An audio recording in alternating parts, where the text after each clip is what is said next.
How's it going, everybody, and welcome back. I just want to congratulate you on making it through that register section because that was a pretty long section, and it's a very tedious section too. The login section we're about to do is going to be a lot quicker, a lot easier. I won't have to explain as much stuff, and I think we'll go through it pretty fast. Um, and then we can get onto styling this because at the moment this doesn't really look very good, does it? So we're going to do the login form right now. Allow the users to log in, and then we'll work on styling this and making it look nice. So first let's do a little bit of cleaning up. What we're going to do, notice how we use this information up here. For example, when we made this test index page, we use that same code. What we're going to do is make a file containing that so that we won't have to copy and paste it onto every single page we make. So we'll go ahead and do that now. We'll copy that, and then we'll make a new page, and you need to make sure you put your PHP tags in, PHP, and then put it at the end as well for a closing tag.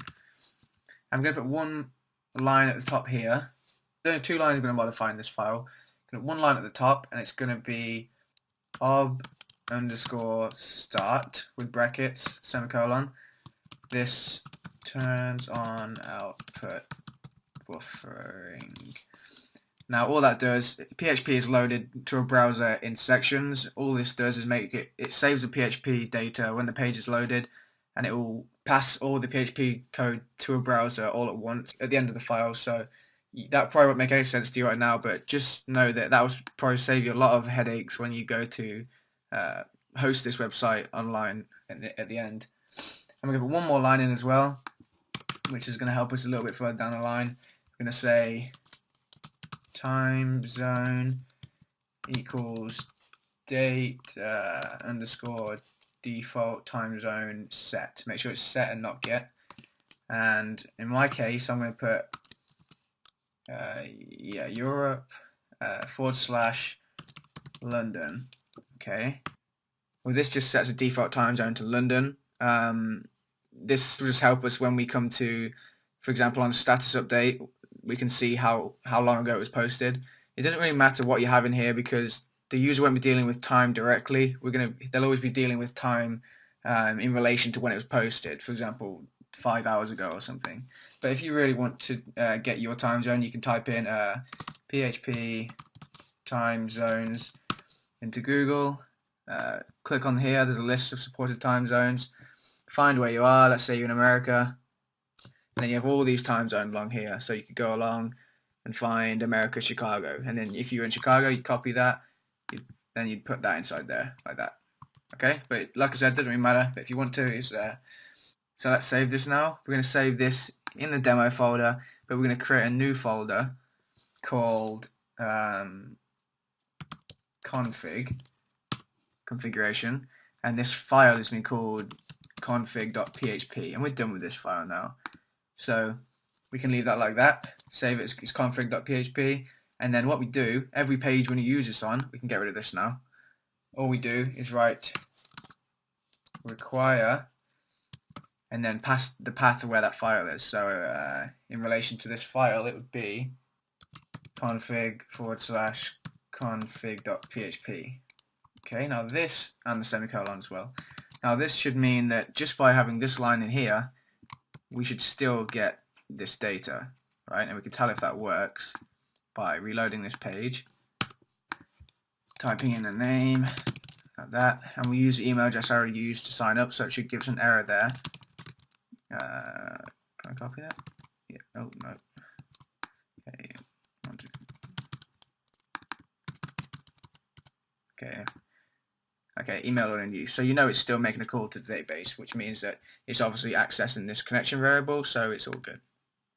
Okay, now we can simply just add this line to any file we want to use in the database. So rather than have all this up here, we can simply just replace it with that inside our index.php file. So one more thing we're going to do is in this register.php page, notice how we have all this code and the page is pretty long.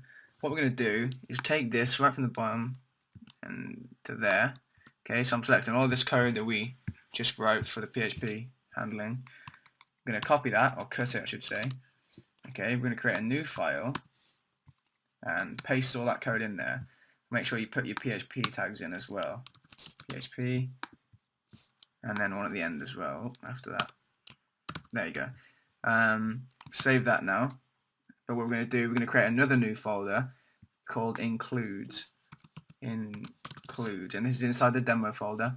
So includes, and then you got this folder right here, and we're going to save this in here as, oh no, we're going to make a new another new folder inside includes.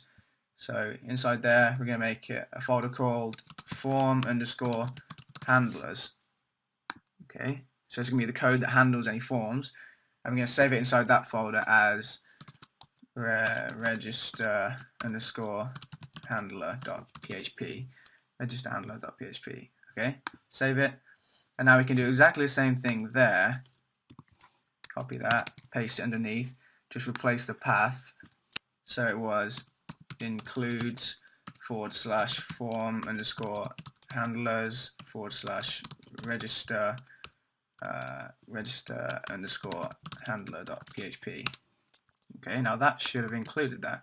Now refresh the page, and if I try and submit this, yeah, okay, made the call still, so you know that code's still there. So look how much neater this page looks now. It's just that, and it'll be a lot easier to look through if you want to make changes to this HTML. We can simply find this. And if you want to make changes to the PHP code, just head back to here, make your changes, save it, and then it will have updated itself on this page too.